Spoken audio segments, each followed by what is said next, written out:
Good morning, Destiny Center.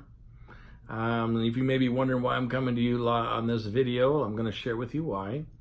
To let you know that it's some great lessons that are going to lead up into our teaching this morning. If you don't know, my name is Pastor Joseph Lephiew. Let me take these glasses off. I'm the senior pastor here at the Destiny Center. Been doing it for a number of years.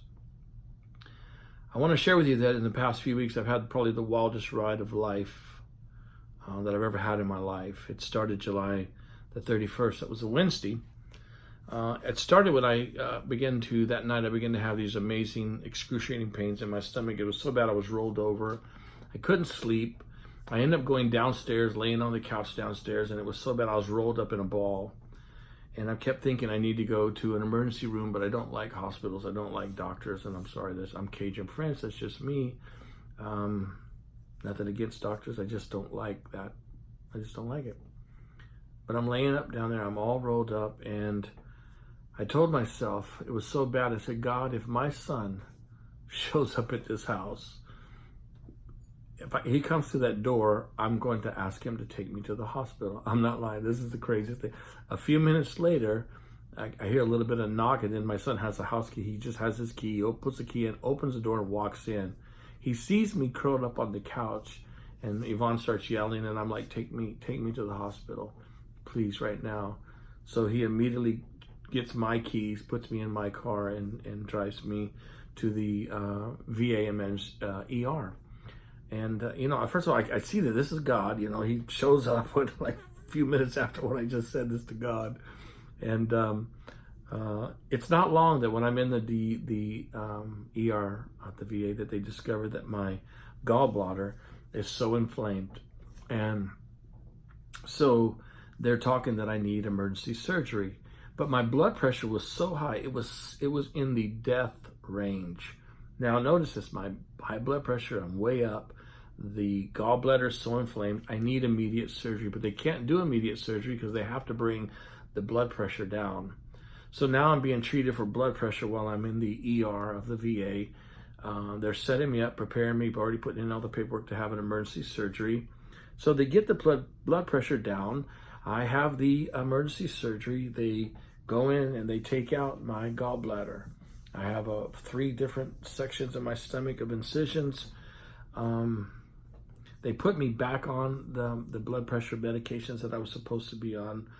I had stopped taking them for many years just because I just thought that I knew better and I didn't want to take them, and I chose not to take them. I did not listen or do as the doctors prescribed. Now I want you to remember that point. I did not listen or do as prescribed.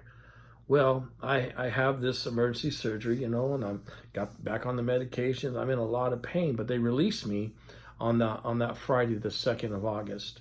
So I go home, I'm here at my house, and I'm thinking I'm in recovery and I'm healing from my surgery. And many of you heard about that surgery.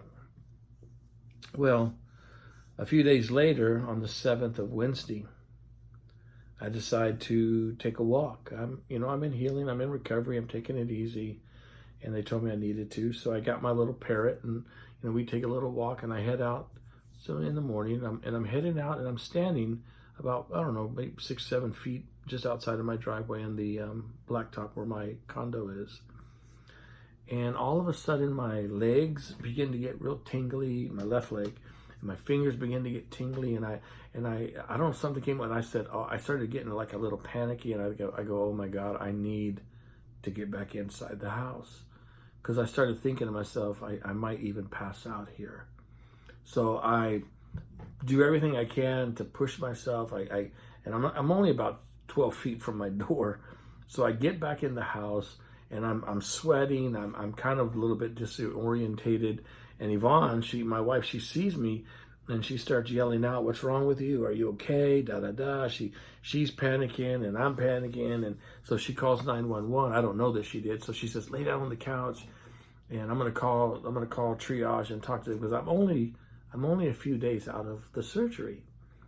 Well, the paramedics show up. They test me out. They check me, and they go, basically is I need to go to emergency room, but they would only be providing a ride. So if Yvonne wanted, she could just drive me. So she decides to drive me. So here we go now. 1 week later, after the surgery, bam, I'm right back at the emergency room at the VA. And so the VA, they begin to look at me and they begin to test me. And, you know, my blood pressure was still running a little high, but it wasn't nowhere near it was because they had me on medication. Well, next thing you know, they start doing some tests, and there was this, the lead doctor that was in the ER. She's my angel. And Yvonne knows her name. We have it all wrote down, but she was an angel to me because she kept coming in and she kept checking on me. She kept saying, you know, she had a hunch. She didn't know for sure what it was, but she had a thought. And she said, I need to get you out of the hospital. I need to get you to another hospital. And she says, because we don't have the test, the equipment, or that's at such a higher level of care that I needed. So I hear her making phone calls. I hear her talking to people. You know, they're just pumping me up with morphine, and all kinds of different things are going on. Because I'm dealing with the surgery, you know, because that's what they do. They keep pumped up on morphine. So next thing you know, there's an ambulance, guys, a transfer ambulance. They show up, and she has ordered them to take me to Barrows Neurological Institute at St. Joseph's, which is the best neurological hospital, not just in the valley, but it's really, really good. It's the highest tops. So I'm going there, and she's thinking, her idea is that she thinks I might have had a stroke. So I'm raced to the ER over at Barrows. I get in there, they get me checked in, they begin to run all these tests, and they start putting the EKGs on me. They've set up to do all these MRIs on my brain, on my heart. They got heart pictures, images. They're checking my blood vessels, or arteries. I mean, on and on. I mean, from the moment I showed up there, they begin to run test after test after test after test, take blood after blood after blood after blood. When it was all said and done, they came up with the conclusion that yes, I had a verifiable stroke. 1 week. The week before, I was in surgery for gallbladder, and now this week I am at St. Joseph's Barrows with a stroke. They do a lot of tests. They checked me out, and they came and they said, I basically spent a full day there, and the next day they said that they were going to allow me to go home. They did all these, you know, for 28 hours, not 26 hours, 4 hours, I don't know what it was, tests over, nonstop. And they said, yes, I did have a stroke, but I don't have any of the symptoms. They said a blood clot came loose, and it came and traveled up to the back, to the left side of my lower brain here, and it lodged there. They could see in the MRIs and the CAT scans and everything else that they did, they could see the stroke. They could see the blood clot, and that what it had caused. They said, we've never seen anybody have a stroke and then not have all the symptoms, and that we are going to allow you, we're going to release you and check you out. They said, we've never had a stroke victim, a stroke patient was ever checked out in 1 day. And of course, you know, I the whole time I'm there, I'm praying. The whole time we're worshiping, and the whole time there, I'm believing God, and I'm confessing, and I'm speaking the scriptures, and you know, because I'm dealing with things that I've never had to deal with before. Well, they said, you know, I didn't have any of the symptoms, you know, because most stroke victims have paralysis, the crippling, you know, they're paralyzed, and the lips, they're slurred, they can't speak, and the vision, many of them blind, and they lose their eyesights, and on and on and on and on and on. There's many symptoms of the results of a stroke. The only thing that I have is I have to go see a neuro-ophthalmologist because I'm having a little bit of kind of fuzzy way out here in my peripheral on my left eye. But other than that, I can see, I can read, I can do, and I am been praising God, and I just have a little bit of tingling in my left hand. That's it. And they were amazed. They were amazed. And I told them I shared my faith, I shared what I believe, and I'm worshiping, we're praising God. I'm home now. I was released and I got home this Friday. Early the Friday morning, I am ecstatic about being home. I get myself, when I go out, I'm going to take a little walk. I walk a few feet just outside my front door, and I put on the song. And some of you know this is my favorite song by Charlie Wilson, and it's called I'm Blessed. And if you're in the AV there, if you would go ahead and have that song begin to play. I'll give you a moment here, but I want you to play it for everybody. It's my favorite song because if you know Charlie Wilson's story, he was a major force in the music industry, in the R&B, and he was way up there. I mean, he was up there, and then he got involved in the drugs and all the mess of that lifestyle, and he began to fall, and he began to self-destruct his life, and he began to destroy and lose everything. And when he was at the very bottom of his life, he cried out and he reached out to Christ and he said, Lord, if you give me another opportunity, another chance, I'll tell everybody about you. I'll sing for you. I'll praise you, and I'll let the world know about you. Well, this song was a song he wrote. It went way up, and he's way back up now. He's all the way on top. He's back on the top of charts. He's back doing concerts. He's back on TV and doing videos. And but you know what? He does share his faith. He shares God. And I want you to listen to this song because this is the song that I was listening to. And there's a reason why I want you to hear this song. Because while I was listening to this song, I look around and I realize that I'm standing in the exact spot where I had the stroke.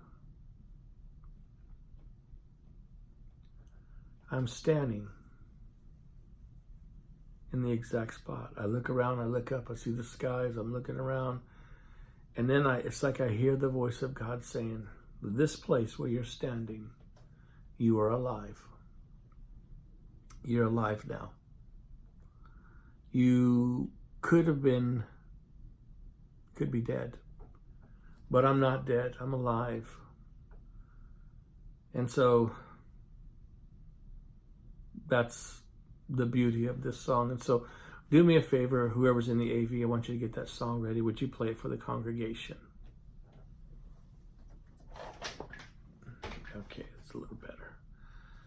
This song talks about I'm blessed. It's by God's grace. It's by God's mercy. And I kept listening to the song, standing in that place where I had the stroke, and I am now alive. And something came over me. This overwhelming sense of life came over me. And I'm thinking I could be dead, and my children and my wife and all of you, many of you that I love and are dear to doing life with, we could be doing my funeral right now. Over and over and over, I kept thinking about, God, how good you are and how merciful you are. I had two major life-altering events this past 2 weeks. The emergency gallbladder surgery and a stroke. In less than 2 weeks, and I'm alive. I'm alive. I'm alive.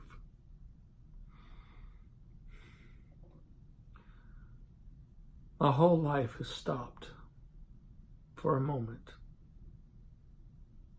It's like the scripture says, be still and know that I am God. I'm still.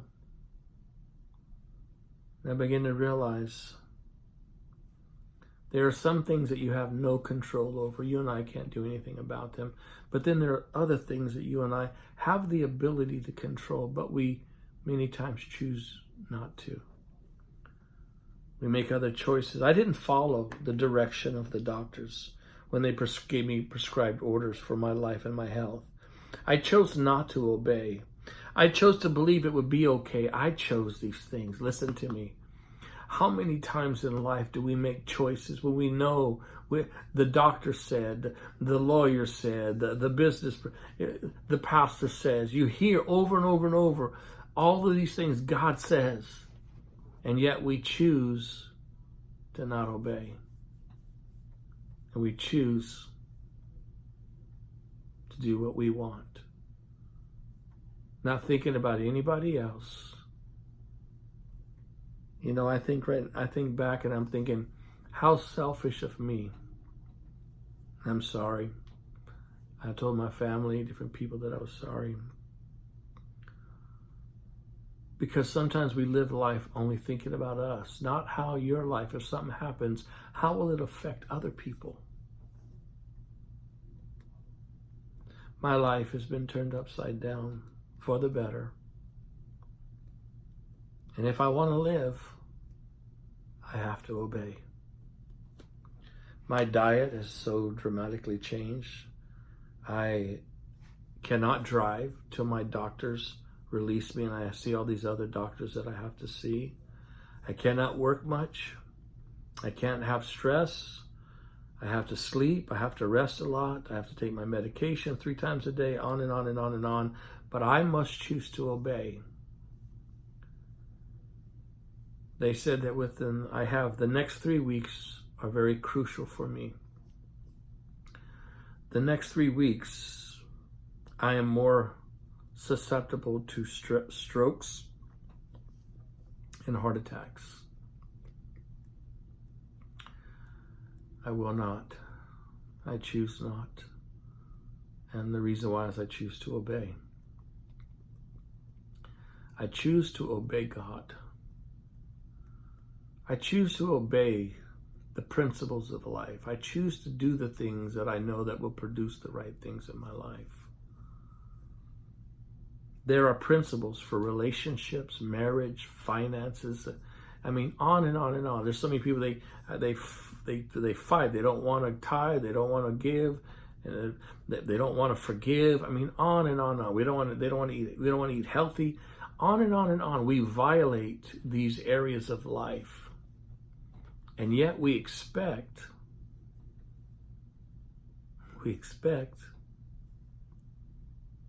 to reap good things and good in those areas. And, you know, we know the Bible says that you will reap what you sow.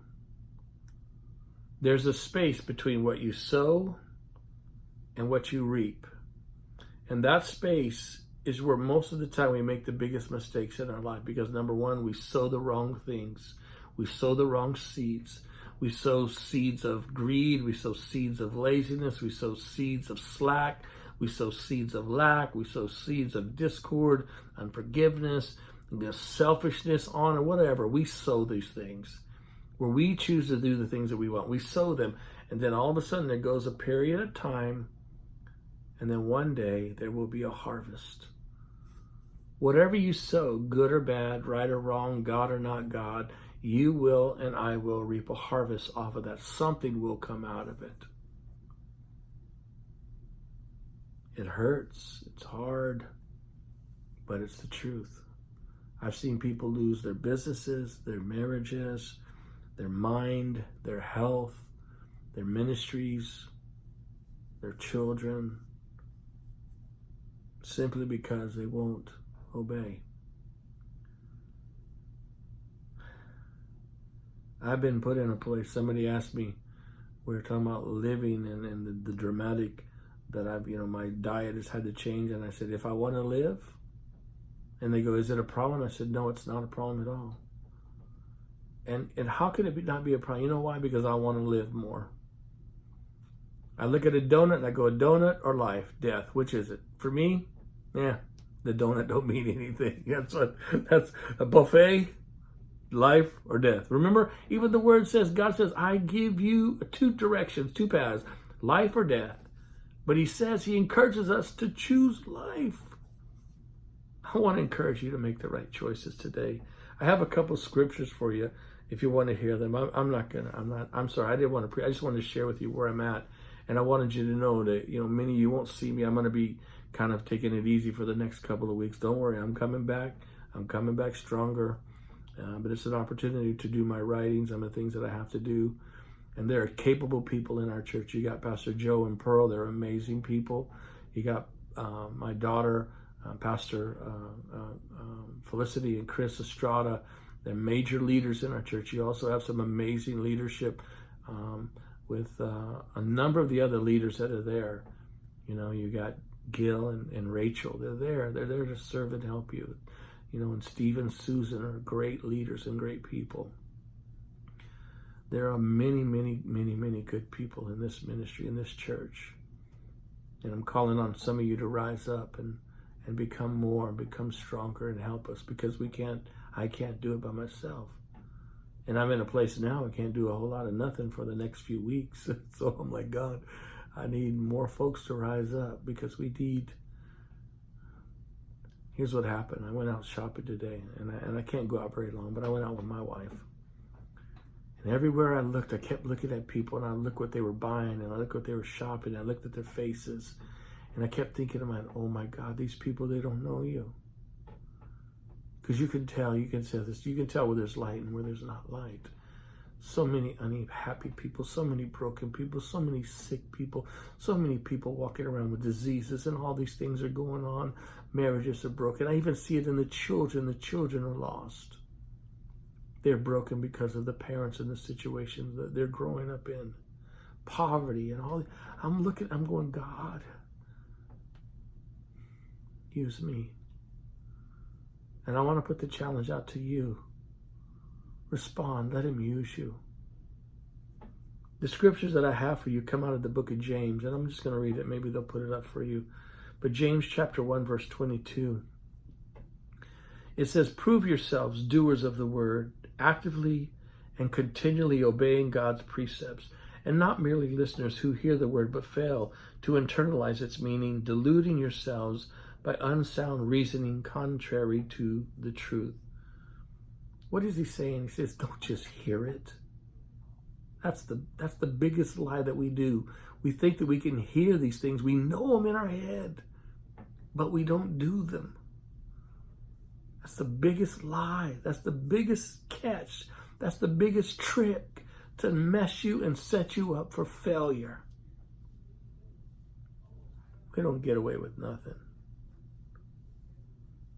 That's what the word delude means. You trick yourself into it. It says, be doers of the word. James 1:25 says, but he who looks carefully into the perfect law of liberty and faithfully abides by it, not having become a careless listener who forgets, but an active doer who obeys. Listen to me. You hear it, obey it. He will, now listen to these words. This is for the person that hears and obeys and does. It says, she will be blessed and favored by God in what he does in his life of obedience. See, listen to me. There's blessing and there's favor from God, but it comes from God by what we do in our life of obedience, not in the life of disobedience, but in the life of obedience. Oh, come on. Study these later, and I have one more scripture, and then I'm going to stop. Deuteronomy chapter 5, verse 33, and this hit me too. Listen what he said. He says, you shall walk, that is, live each and every day in the ways which your Lord, your God, has commanded you. And it says, so that you may live. Come on, somebody say life, live. He wants us to live, be alive. He doesn't want us to have this like low quality life.